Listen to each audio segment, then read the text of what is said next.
The wind cut through the pines like shrapnel, and Elena Walker pulled her worn military jacket tighter as she trudged through knee-deep snow toward the old cabin. 3 months, that's how long she'd been hiding in these Montana mountains, trying to outrun memories that followed her like smoke from a battlefield. She couldn't forget the cabin sat dark against the white landscape. Just as she'd left it that morning, she'd bought it sight unseen with her discharge pay, a broken-down refuge, where nobody asked questions and the silence was thick enough to muffle the screams that still echoed in her head at night. Elena kicked the snow from her boots and reached for the door handle, but something made her pause, a sound barely audible over the howling wind, but there a whimper, weak and desperate. She turned slowly, scanning the tree line with the same methodical sweep she'd used to check for snipers in Kandahar. There, about 50 yards out, near the massive oak that stood sentinel at the forest's edge, something dark against the white bark. Elena's breath caught as she moved closer. Tied to the tree with a length of chain was a dog, a German shepherd. She realized, though his thick coat was matted with ice and snow, he lay on his side, barely moving, his ribs visible through his fur. Frost covered his muzzle, and his eyes, God, his eyes looked so human, so haunted. Jesus, she whispered, dropping to her knees beside him. Who did this to you?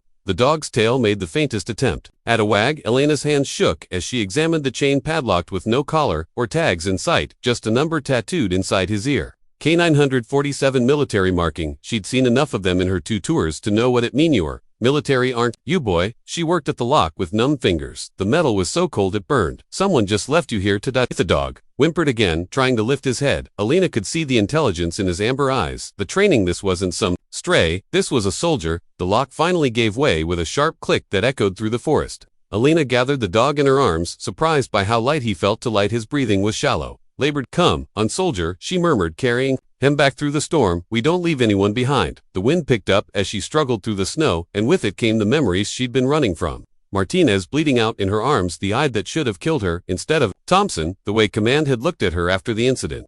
Like she was broken, unreliable, a liability. The dog stirred in her arms, his eyes opening to look at her with an expression she recognized. It was the same look she'd seen in her mirror every morning for the past year, the look of someone who'd seen too much, survived too much, been left behind by everyone who was supposed to cry. No, she whispered, against his frozen fur. I know exactly how you feel inside the cabin. Elena laid the dog on the rug by the fireplace and got a fire going. The light danced across his fur, revealing old scars beneath the ice-bite marks, what looked like electrical burns, surgical scars along his legs. Her stomach churned. What did they do to you? She asked, though she was starting to suspect she didn't want to know. The answer: she heated water and carefully cleaned the ice from his fur, talking to him the whole time. Partly for his comfort, partly for her own. It had been months since she'd spoken to another living being. Going to be okay, she said, wrapping him in blankets. Whatever happened before, whatever they did, that's over now. You're safe. The dog's breathing gradually steadied, and some warmth returned to his nose. Elena found a can of beef stew in her sparse pantry and heated it up, feeding him small spoonfuls.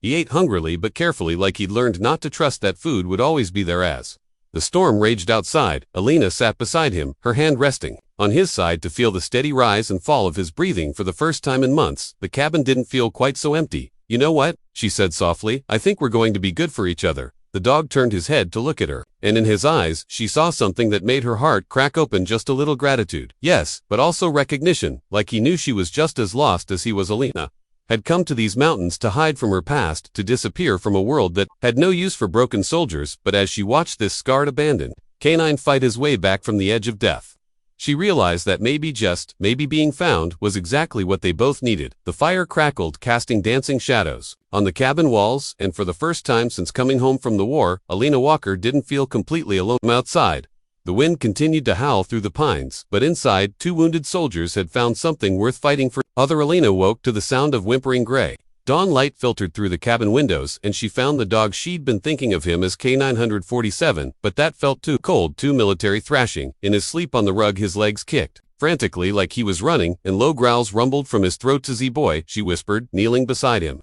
The moment her hand touched his shoulder, he jerked awake, amber eyes wild and unfocused. For a split second, she saw her reflection in them, the same startled panic she wore after her own nightmares. Okay, she said, keeping her voice calm and steady. You're safe. Just a dream. The dog blinked slowly, recognition returning to his gaze. He licked her hand, a tentative gesture, like he was testing whether this kindness was real. Elena had been awake since 3 anyway, staring at the ceiling and trying not to think about the pills in her backpack, the ones she'd been saving for when the memories became too much to bear. Finding him had given her something else to focus on, a reason to get up that morning. She made coffee and scrambled some eggs. Sharing them with her unexpected houseguest, he ate with the same careful hunger as the night before, but she noticed how he watched her every movement, learning her patterns. "You need a name," she said, settling into the chair across from him. "K947 is what they called you, but that's not who you are." She studied his dark coat, the way he seemed to blend with the shadows cast by the fire. "Shadow, that fits, doesn't it?" Shadow's ears perked up at the name, and his tail gave a tentative wag. Elena smiled, the first real smile she'd managed in months over. The next few days Elena watched Shadow grow stronger. His appetite returned, the dullness left his eyes, and he began to move around the cabin with more confidence. But the more time she spent with him, the more questions arose. It started with small things. When Elena dropped a pot in the kitchen, Shadow immediately went into a defensive crouch, scanning for threats. When she spoke sharply to herself over a spilled cup of coffee, he froze at attention, waiting for orders. But it was the military commands that really unsettled her. Elena had been a communications specialist, not a canine handler. But she'd worked around enough military dogs to know the basic commands. Almost without thinking, she'd said, "Sit," in the sharp, authoritative tone she'd learned in basic training. Shadow had dropped into a perfect sitting position instantly, with the kind of precision that took months of intensive training to achieve. Stays she'd commanded, and he'd remained motionless even when she walked to the far side of the cabin. "Come," and he'd trotted to her side, sitting automatically at her left heel. These weren't pet tricks. This was military-grade training, the kind used for bomb detection, patrol work, or the fluorescent lights buzzed overhead like angry wasps, casting harsh shadows across the concrete floor of cell block D. Elena Martinez pressed her face against the cold metal bars, watching the rain streak down the small window at the end of the corridor. Each drop seemed to carry away another precious moment. Moments she would never get back. Moments she should have spent with Maya, 26 years old, and she was counting down to her final day. The execution was scheduled for next Friday at dawn, and despite her lawyer's appeals, despite the protests from her family, despite the nagging feeling that something vital had been overlooked in her case, the machinery of justice ground forward. With mechanical indifference, "Martinez," a voice called from down the hallway. Elena turned to see Officer Daniels approaching, his keys jangling against his belt. Unlike most of the guards, Daniels had kind eyes, the sort of eyes that suggested he still remembered these inmates were human beings, not just numbers on a roster. "Your sister called again," he said softly, stopping just outside her cell. "She's still fighting the court order. Still trying to get permission for Mia to visit." Lena's throat tightened. Mia, her daughter, 5 years old now, with Elena's dark curls and her father's stubborn chin. The last time Elena had seen her was during the trial, 18 months ago. Mia had been so small in that big courtroom chair, clutching her pink stuffed elephant, not understanding why Mommy couldn't come home. "They won't allow it," Elena whispered, her voice barely audible. "No children in death row. Too dangerous, they say, too traumatic." She laughed bitterly, as if the trauma isn't already done. Daniels shifted uncomfortably. He'd seen this before: the desperation of parents facing execution, the heartbreak of families torn apart by circumstance and law. But something about Elena's case had always bothered him. The evidence had been circumstantial at best, the witness testimony shaky. The whole investigation rushed to close a high-profile case that had dominated local headlines for months. "The warden's not budging on the child visitation rule," Daniel said, but he paused, glancing down the corridor to ensure they were alone there. "Might be another way." Elena's head snapped up, hope flickering in her dark eyes for the first time in weeks. "What do you mean?" "The K9 unit," Daniels said slowly. "We've got a dog training program here, German Shepherd named Rex. He's been working with some of the inmates in the general population, helping with PTSD, anger management, that sort of thing. The warden's real proud of it, says it's rehabilitation instead of just punishment." Lena frowned. "I don't understand. How does that help me see Mia?" Daniels was quiet for a long moment, as if working out the details of an idea that was still forming in his mind. "Rex, he's special, been through some tough times himself. Lost his original handler in the line of duty, then his adoptive family in a car accident. The department was going to put him down, but I convinced them to let us try something different." Here, rain outside had intensified, drumming against the window with increasing urgency. Elena found herself thinking of Mia, probably asleep in her bed at Elena's sister Carmen's house, safe and warm, under her favorite rainbow blanket. What did she dream about? Did she still dream about her mommy? "I still don't see her ex. Has a way with people," Daniels interrupted gently, "especially people who've lost someone. It's like he can sense pain, you know? And sometimes he can bridge gaps that people can't bridge themselves." Elena stared at the guard, trying to read between the lines of his careful words. Was he suggesting what she thought he was suggesting? It seemed impossible, but then again, everything about her situation had seemed impossible from the moment the police had knocked on her door. "That terrible night, when could I meet him?" she asked. Daniels smiled for the first time since their conversation had begun. "How about tomorrow? I'll bring him by during evening rounds, see if you two connect that night." Elena lay on her thin mattress, staring at the ceiling and listening to the sounds of the prison settling into its nighttime rhythm. Somewhere in the building, a woman was crying soft, muffled sobs that spoke of loss and desperation. Somewhere Elsa radio played tinny music from a guard station, and outside the rain continued to fall for the first time in months. Elena allowed herself to imagine holding Mia again just once more. Just to tell her that mommy loved her, that whatever happened, that love would never die. It seemed like such a small thing to ask for a mother's final goodbye to her child, but in this place, even small mercies felt like miracles as she drifted off to sleep. Elena dreamed of warm brown eyes and a gentle presence that understood loss. She dreamed of second chances and impossible possibilities. She dreamed of a dog named Rex, who might just hold the key to her heart's deepest wish. The fluorescent lights continued to buzz overhead, marking time in their relentless way. But for the first time since her arrival at Riverview Prison, Elena Martinez fell asleep with something that felt dangerously close to hope. Friday was still 5 days away. 5 days to find a miracle. 5 days to say goodbye outside. The rain began to slow, and somewhere in the darkness a dog with knowing eyes lifted his head as if sensing that his purpose was about to become clear. The sound of metal on metal echoed through the corridor as Officer Daniels made his evening rounds, but tonight was different. Tonight he wasn't alone. The soft padding of paws on concrete accompanied the familiar jingle of his keys, and Elena found herself holding her breath as the sounds grew closer. She had spent the entire day thinking about this moment, alternating between nervous anticipation and crushing disappointment. What if the dog didn't like her? What if this was just another false hope in a life that had become a series of crushed dreams? What if Daniels had changed his mind? Martinez came the familiar voice, but this time it was accompanied by a new sound. The gentle panting of a large dog. Lena moved to the front of her cell and gasped. Rex was magnificent. The German Shepherd stood beside Daniels with perfect posture, his thick coat, a rich blend of black and tan, his ears alert and intelligent. But it was his eyes that stopped. Elena, cold, deep brown eyes that seemed to hold entire stories of loss and resilience. This is Rex, Daniels said unnecessarily. Rex, meet Elena. The dog's head tilted slightly, studying Elena with an intensity that was both unnerving and oddly comforting. For a long moment they simply looked at each other through the bars. Elena noticed a small scar above Rex's left eye, and wondered what had caused it. What battles had this beautiful creature fought? What losses had he endured? Can I? Elena's voice came out as barely a whisper. Can I touch him? Daniels glanced around the corridor, then moved closer to the cell. Keep it quiet. The night shift supervisor doesn't know about this yet. Rex stepped forward, his nose nearly touching the metal bars. Elena slowly extended her hand palm up the way her father had taught her to approach dogs when she was Mia's age. Rex sniffed carefully, his warm breath tickling her fingers, then gently pressed his muzzle into her palm. The contact was electric, not romantic or dramatic, but something deeper, a recognition between two beings who had both known profound loss. Elena felt tears sprang to her eyes as Rex allowed her to scratch behind his ears, his tail giving the faintest wag. He likes you, Daniels observed quietly. That's not always the case. Rex is pretty selective about his friends. How long has he been here? Elena asked, unable to take her eyes off the dog. About 8 months. Like I said yesterday, he lost his first handler in a shooting. Officer Martinez. Daniels paused, realizing the coincidence of the name. No relation to you, I assume. Elena shook her head. What happened to him? What happened to him? Rex was a drug detection dog. His handler was killed during a raid that went bad. After that, Rex couldn't work anymore, too traumatized. The department was going to retire him, but then this family in the suburbs adopted him. Young couple with a little girl about your Mia's age. Elena's heart clenched. What happened to them? Daniels was quiet for a moment, watching as Rex pressed closer to the bars, clearly seeking more contact with Elena. Drunk driver hit them head-on, coming home from the girls' dance recital. All three killed instantly. Rex was in the car, but survived with just minor injuries, physically anyway. Oh God. Elena breathed, her hand stilling on Rex's head. That poor baby ass. If understanding the conversation, Rex whimpered softly and pushed his nose between the bars more insistently. Elena resumed petting him, and she could swear she felt some of the tension leave his powerful frame. That's when I convinced a warden to let us try the therapy dog program, Daniels continued. Rex needed a purpose, and we had inmates who needed what Rex could offer. Which is what, exactly? Daniels smiled sadly, understanding forgiveness sometimes.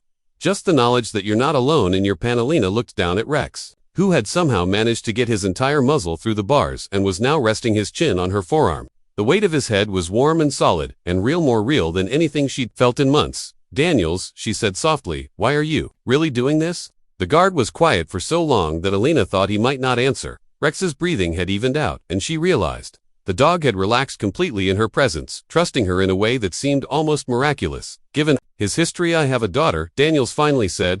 She'd be about Mia's age now, if he cleared his throat.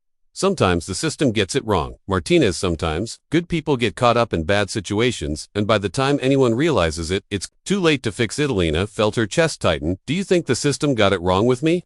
Daniels met her eyes directly. I think that little girl of yours deserves to say goodbye to her mother. and I think her mother deserves the same chance. Lifted his head and looked between Elena and Daniels as if following the conversation. His intelligent eyes seemed to understand that something important was being discussed, something that might affect all three of them. The execution is in 4 days, Elena said. No, Evan, if you could somehow get Mia here, which seems impossible, what then? She watches her mother die. How is that better than never saying goodbye? Daniel straightened up his hand, moving to Rex's collar. Maybe, he said carefully. Saying goodbye isn't the only option before Elena could ask what he meant. Footsteps echoed from the far end of the corridor. Daniels immediately stepped back from the cell, Rex moving with him in perfect synchronization. Think about what I said, Martinez, Daniels called out in his normal professional voice as another guard appeared around the corner. I'll check on you tomorrow. Rex looked back over his shoulder as they walked away, his dark eyes holding Elena's gaze until they disappeared around the corner. Elena stood at her cell door for a long time after they were gone, her hands still tingling from the warmth of the dog's fur. That night she dreamed of Mia running through a field with a large German shepherd at her side, both of them free and joyful under an endless blue sky. When she awoke, Elena could swear she still smelled dog fur and felt the ghost weight of Rex's trusting head on her arm. 3 days, until Friday, 3 days to understand what Daniels had meant about goodbye not being the only option. For the second night in a row, Elena Martinez fell asleep with hope. The news traveled fast through Riverview Prison's administrative channels. By Tuesday morning, Warden Patricia Hayes had received 3 separate reports about inappropriate fraternization between a death row inmate and the canine unit. When she called Daniels into her office, her expression was thunderous. Sit down, Officer Daniels, she said, not looking up from the stack of paperwork on her desk. We need to discuss your recent creative interpretation of protocol. Daniels took the chair across from her desk, his hands clasped in his lap. He had known this was coming. Prison guards weren't exactly famous for keeping secrets, especially when they involved bending rules for condemned prisoners. Mom, I can explain. I'm sure you can. Hayes finally looked up, her steel gray hair pulled back in its customary severe bun. What I can't understand is why you thought it was appropriate to take Rex to death row without authorization. These inmates are scheduled for execution for a reason. Officer Daniels, they're not candidates for our rehabilitation programs. With respect, Warden, Elena Martinez is still human. She's still someone's mother. Hayes' expression didn't soften. She's a convicted murderer who will be executed in 3 days. The state has determined that she forfeited her rights to normal human considerations when she took another person's life. Daniels bit back his first response. He'd read a case file from top to bottom, and the more he'd studied it, the more troubled he'd become. The victim had been found in Elena's apartment, true, but the murder weapon had never been located. The key witness had changed his story twice, and the physical evidence was minimal at best. He'd like permission to continue Rex's visits, he said instead, just until Friday. It's causing no harm, and it seems to be helping both of them. Rex has been more responsive since he started visiting Elena more. Like his old self, Dr. Peterson from the veterinary clinic noticed it too. During yesterday's checkup, Hayes studied Daniels with calculating eyes. This isn't about the dog, is it? Before Daniels could respond, his radio crackled to life. Code yellow. Block C. Code yellow. Block C. Both he and the warden tensed. Code yellow meant a violent incident requiring immediate response. Hayes waved him to Ward. The Dorgo will finish this conversation later, and Daniels. No more unauthorized visits to death row. By the time Daniels reached Block C, the incident was already contained, but barely. 2 inmates had gotten into a fight over a gambling debt that had escalated into a full-scale brawl involving 6 men. 3 guards were injured, 1 seriously, and the entire block was on lockdown. The aftermath was swift and punitive.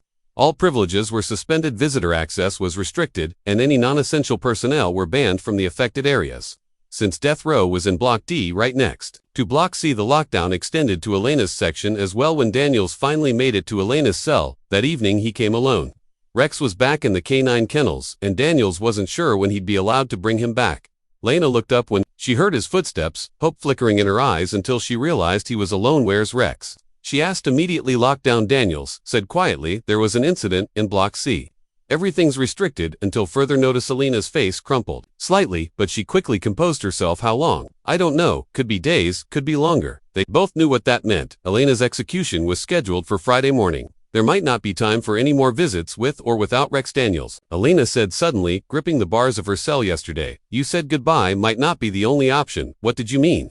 The guard glanced around nervously, then stepped closer to her cell. There are people looking into your case quietly. People who think maybe the investigation was rushed. Elena's heart began to race. What people? I can't say too much, but there's a private investigator, former cop, who's been asking questions about the witness testimony, and there's something else. Linnea waited, hardly daring to breathe. Rex's nose, Daniels said cryptically. He was trained for drug detection, but his scent work is much broader than that. He can track people, identify specific individuals by scent, even from old evidence. I don't understand. Daniels looked directly at her. The murder weapon was never found, right? But the police collected scent samples from the crime scene. What if Rex could tell us whose scent was really on those samples? What if it wasn't yours? Elena felt the room spinning. Are you saying I'm not saying anything officially? Daniels interrupted. But hypothetically, if new evidence came to light, showing actual innocence, even as late as the morning of execution, the governor would have to consider a stay. But Rex can't get to the evidence, and even if he could, there are only 3 days. Elena. Daniels's use of her first name was deliberate and significant. Do you trust me? Without hesitation, she nodded. Then trust me when I say that sometimes the most important evidence comes from unexpected places, and sometimes the bond between a person and an animal can reveal truths that human investigators. Miss Elena felt tears starting to form. I just want to see Mia again, even if it's just to say goodbye. Even if nothing else can be changed. Daniels reached through the bars and briefly touched her hand. What if I told you that those two things might not be separate?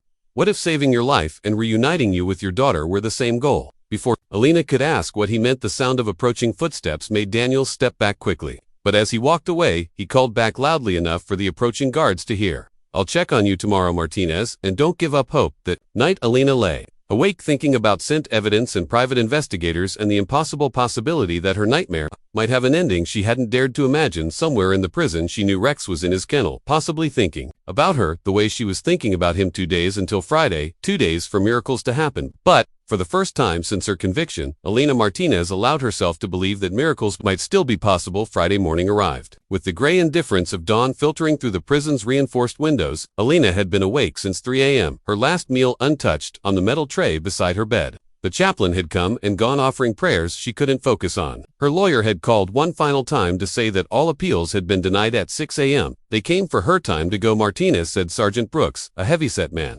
Elena had never seen before. Behind him stood 3 other guards, their faces professionally blank. Let's make this easy on everyone. Elena's hands shook as the shackles closed around her wrists and ankles. The metal was cold and heavy, making each step a deliberate effort as they led her down the corridor. She looked desperately for any sign of Daniels, but he was nowhere to be seen. The execution chamber was smaller than she had imagined, clinical and sterile, like a hospital room. Designed by nightmares, the gurney dominated the space, its leather restraints waiting with patient efficiency. Through the viewing window, Elena could see the witnesses taking their seats.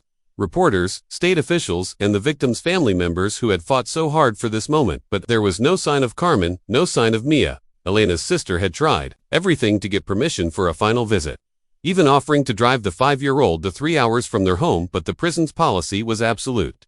No children in the execution chamber. Elena Martinez. Warden Hayes read from an official document. You have been sentenced to death by lethal injection for the murder of Robert Chin. Do you have any final words?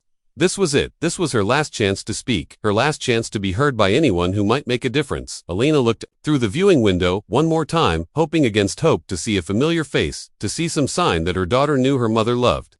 Harry, have one final request, Elena said, her voice stronger than she felt. I want to see my daughter. I want to tell her that I love her. Warden Hayes shook her head. You know that's not possible, Ms. Martinez. Prison policy, please. Elena's voice broke. She's 5 years old. She doesn't understand why Mommy can't come home. I just need her to know that I love her, that this isn't her fault, that she's the best thing that ever happened to me. The room fell silent except for the mechanical hum of the ventilation system.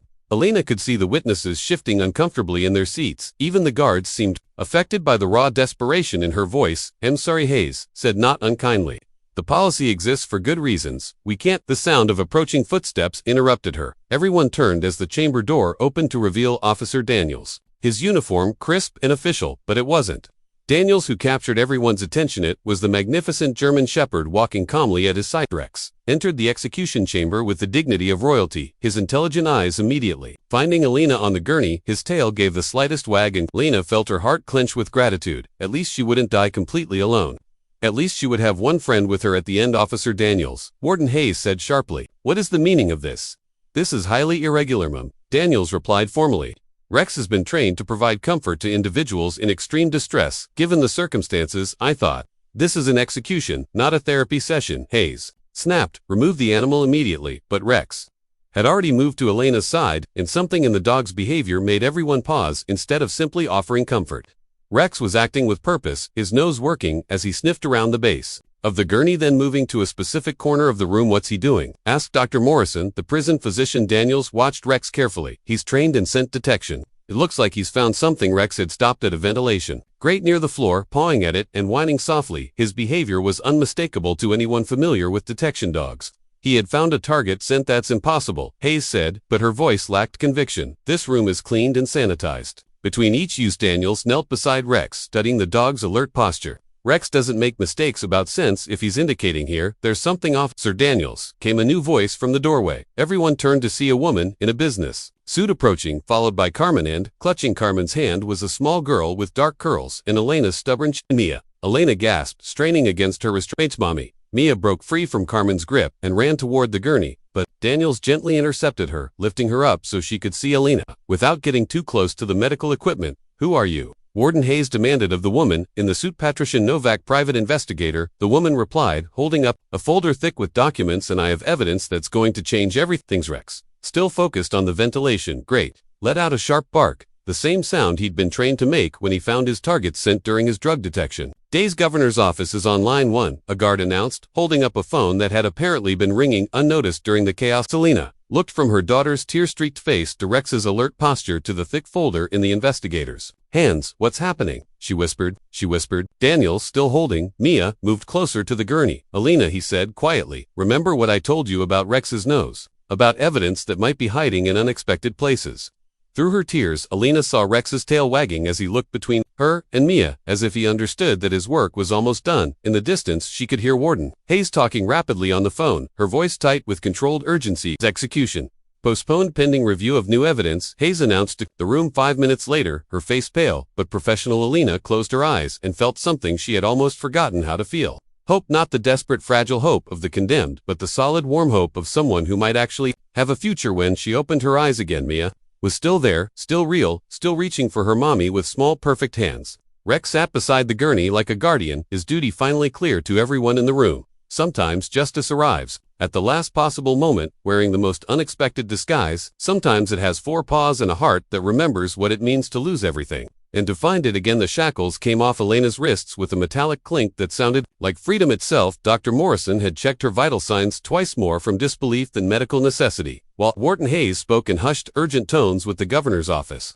But none of that mattered to Elena. The only thing that existed in her world was the 5-year-old girl with tears streaming down her cheeks, who was finally within reach. Elena slid off the gurney on unsteady legs, her knees nearly buckling after the trauma of the morning, but before anyone could steady her, Rex was there, his solid presence against her side, providing the support she needed to take those crucial steps forward. "Mia, baby," Elena whispered, dropping to her knees on the cold floor of the execution chamber. Mia launched herself into her mother's arms with the full force of 18 months of separation, of questions unanswered, of bedtime stories interrupted, of a little girl who had never stopped believing that mommy would come home. The impact nearly knocked Elena over, but she held on tight, breathing in the familiar scent of her daughter's strawberry shampoo and the lingering smell of the chocolate chip cookies Carmen must have made for breakfast. "I knew you'd come back," Mia sobbed into Elena's shoulder. "Aunt Carmen said, maybe you couldn't, but I knew you would. Rex told me you would." Elena pulled back, slightly confused. "Rex told you?"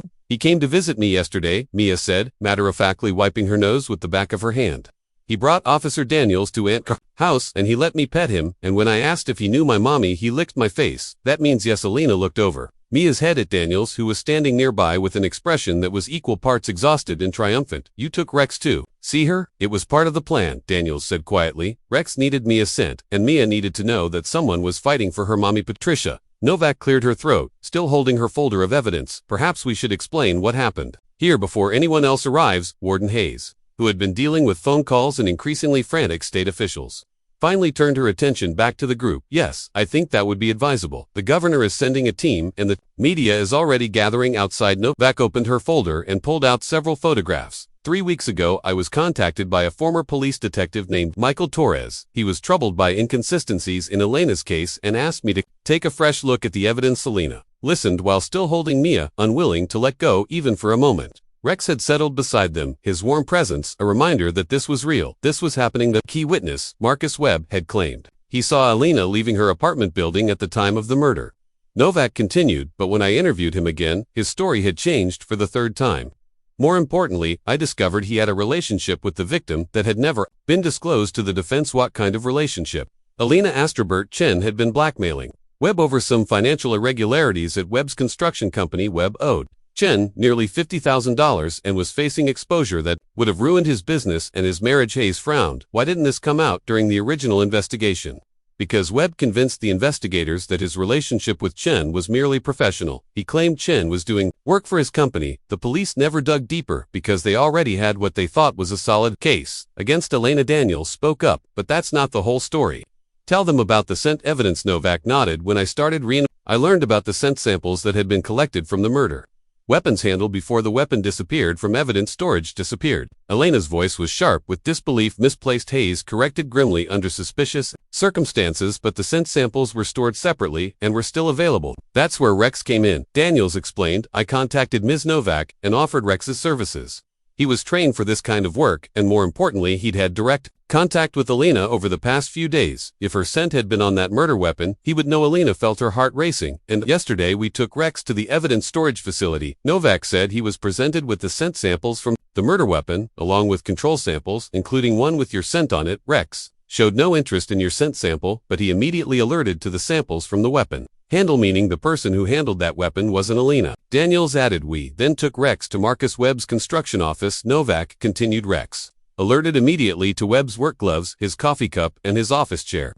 The scent match was undeniable. Elena felt the room spinning again, but this time, it was relief, not fear, that made her dizzy. You mean Webb killed Robert Chen? We confronted Webb yesterday evening with the evidence, Novak said. He confessed he'd gone to Chen's apartment to try to reason with him about the blackmail they'd fought, and Webb had struck Chen with a wrench he'd brought from his construction site. When he realized Chen was dead, Webb panicked. He wiped down the wrench and threw it in a dumpster across town, but he hadn't thought about scent evidence. But how did the murder happen in my apartment? Elena asked, still confused. Didn't. Novak replied. Webb moved the body.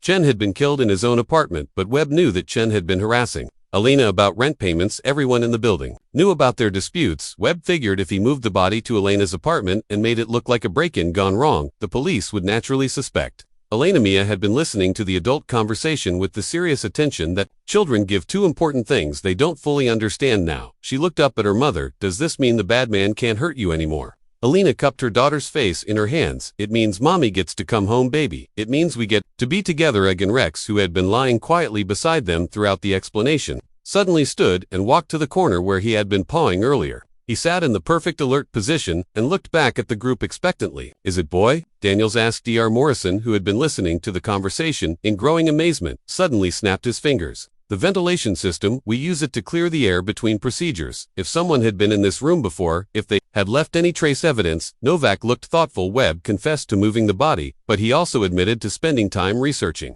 the prison, trying to understand the investigation process. He was obsessed with following Elena's case-making. Sure, his plan worked. Are you suggesting he somehow got into the execution chamber? Hayes asked incredulously. Construction workers have access to a lot of buildings for maintenance, Daniels said slowly, and Webb's company does have a contract for some maintenance work in government buildings. Rex barked once, sharp and definitive, then returned to Elena and Mia, his job finally complete. 3 hours later, Elena walked out of Riverview Prison, holding Mia's hand, with Rex trotting happily beside them, and Carmen crying tears of joy behind them. The media was there, of course, shouting questions and taking pictures, but Elena barely heard them. She was too busy listening to MIA chatter about her new school, about the tooth she'd lost while Mommy was away, about how she'd told everyone that her mommy was coming home soon. How did you know? Elena asked Daniels as they reached the parking lot. How did you know to trust Rex's instincts about my innocence? Daniels scratched Rex behind the ears, and the dog's tail wagged with pure contentment. I didn't, not at first, but Rex did from the moment he met you. He knew you weren't capable of murder. Dogs can sense things about people that we miss. They can smell fear, aggression, guilt, but with you all Rex sensed was love and loss, the same things he'd been feeling since he lost his family. Lena knelt down to Rex's level, and he immediately placed his large head in her hands. Thank you, she whispered to him. Thank you for believing in me when no one else would. Tail wagged harder, and Elena could swear she saw understanding in his intelligent eyes. As they drove away from the prison, Elena looked back through the rear window at the imposing gray walls that had nearly become her final resting place somewhere. Inside, other inmates were still counting down their days, still hoping for their own miracles, but Elena's miracle had come in the most unexpected form. A German shepherd with a broken heart, who had somehow found the strength to trust again, to love again, to fight for justice when the human system had failed. Mommy, Mia said from her car seat, can Rex come live with us now? Elena looked at Daniels, who was driving them to Carmen's house. What happens to Rex now? Daniels smiled in the rear view mirror. Well, he's officially retired from prison duty as of this morning. The department says a dog who can solve murder cases deserves a peaceful retirement. That's not really an answer, Elena said, though she was smiling to the adoption paperwork. Is already started, Daniels admitted. If you want him, that is, I figured after everything you two have been through together, you might want to make it a fit. Elena looked down at Rex, who had somehow managed to fit his large frame into the back seat. Beside Mia's car seat, he was looking at her with those knowing brown eyes, his expression patient and hopeful. What do you think, Mia? Should Rex come home with us? Mia's squeal of delight was answer enough. 6 months later, Elena stood in the kitchen of the small house Carmen had helped her rent, watching through the window as Mia played in the backyard with Rex, the German Shepherd had adapted to domestic life with the same grace he had brought to everything else, becoming both protector and playmate to the little girl who had waited so long for her mother to come home. The legal aftermath had been swift and decisive. Marcus Webb had been charged with murder evidence, tampering, and perjury. The officers who had mishandled the original investigation faced disciplinary action. Elena had been officially exonerated, her record cleared, and the state had offered a substantial settlement for the wrongful conviction. But the real healing had come in quieter moments. Bedtime stories resumed. Scraped knees, kissed, better homework supervised at the kitchen table. Rex had been there for all of it, a steady presence who seemed to understand that his job now was not just to love Elena and Mia, but to help them trust that good things could last. Officer Daniels visited regularly, officially to check on Rex's adjustment, but really because he had become part of their extended family. He often brought case files with him. Other inmates who claimed innocence, other situations where Rex's unique talents might make a difference. You're thinking of doing this again, aren't you? Elena asked him one evening as they sat on the front porch watching Mia teach Rex to play fetch with a tennis ball. Their prison system isn't perfect, Daniels said. Quietly, there are other people like you in there, Elena, other families torn apart by mistakes or malicious prosecutions. If Rex can help even one more person. Elena understood. She had been thinking the same thing herself. Her experience had left her with a unique perspective on justice, on the fallibility of systems, on the importance of fighting for those who couldn't fight for themselves. What if we made it official? She suggested some kind of organization, the Rex Foundation. Maybe we could work with defense attorneys, private investigators, anyone who thinks they might have a wrongful conviction case. Daniels turned to look at her, his eyebrows raised. You'd want to go back into that world? After everything you've been through? Elena watched as Rex gently retrieved the tennis ball and brought it back to Mia, his tail wagging, as she praised him enthusiastically. Rex didn't let his trauma stop him from helping others. Maybe I shouldn't either. It wouldn't be easy. Most cases won't have happy endings like yours did. But some will, Elena said firmly, and even if we only save one person, one family, isn't that worth it? Rex, as if sensing the direction of their conversation, trotted over to the porch and sat between Elena and Daniels, his intelligent eyes moving between them as if offering his own approval of the plan. Besides, Elena added, scratching Rex's ears, I have a feeling we won't be doing this alone. The sun was setting, painting the sky in shades of gold and pink that reminded Elena of hope itself. Somewhere in the distance she could hear the sound of children playing, the normal sounds of a neighborhood where families lived and loved and planned for tomorrow. 2 years ago, Elena Martinez had been a convicted murderer. Counting down the days to her execution today, she was a mother, a homeowner, an advocate for justice, and the proud companion of a remarkable German Shepherd who had taught her that sometimes the most profound acts of love come from the most unexpected sources. Rex had lost his first handler, his adoptive family, and nearly his faith in humans. Altogether, Elena had lost her freedom, her reputation, and almost her life. But together they had found something neither could have discovered alone. The unshakable knowledge that love, loyalty, and truth have a power that can overcome even the darkest circumstances. As Mia ran up to the porch, demanding that Mommy and Officer Daniels and Rex all come inside for the chocolate chip cookies she and Carmen had made, Elena realized that this was what happiness looked like, not the absence of pain or struggle, but the presence of people and dogs who choose to stand by you when the world seems determined to tear you down. Rex's tail wagged as he followed Mia into the house, and Elena could swear she heard him saying what she was thinking. That some stories don't end with happily ever after, but with happily ever together. And sometimes when you've found your pack, that's more than enough. 5 years after her exoneration, Elena Martinez stood before the state legislature, Rex sitting calmly at her side as she testified in support of a bill requiring the preservation of all scent evidence in capital cases and mandating the use of certified detection dogs in post-conviction investigations. Justice, she told the assembled lawmakers, sometimes comes wearing a badge and a uniform, sometimes it carries a briefcase and a law degree, and sometimes it comes with 4 paws and a heart brave enough to trust again. In the gallery, Mia Martinez Daniels, Elena had eventually married the prison guard who had risked everything to save her life, sat with her stepfather and baby brother, all of them beaming with pride. Rex, now graying around the muzzle but still sharp as ever, had officially helped exonerate 12 wrongfully convicted individuals through the Rex Foundation. But perhaps his greatest achievement remained his first, teaching a mother and daughter that love could survive even the darkest of circumstances, and that sometimes the most important evidence isn't what you can see or prove but what you can feel in your heart when a broken soul chooses to trust you with their whole world. Rex's legacy lived on, not just in the lives he had saved, but in the reminder he gave everyone who met him, that healing is possible, that justice is worth fighting for, and that sometimes the most profound acts of heroism come from simply refusing to give up on love. As Elena often told the audiences who came to hear their story, "We saved Rex, but really, Rex saved us all. The courtroom, the cell, the execution chamber. They were all just rooms, but love, loyalty, and the courage to believe in second chances.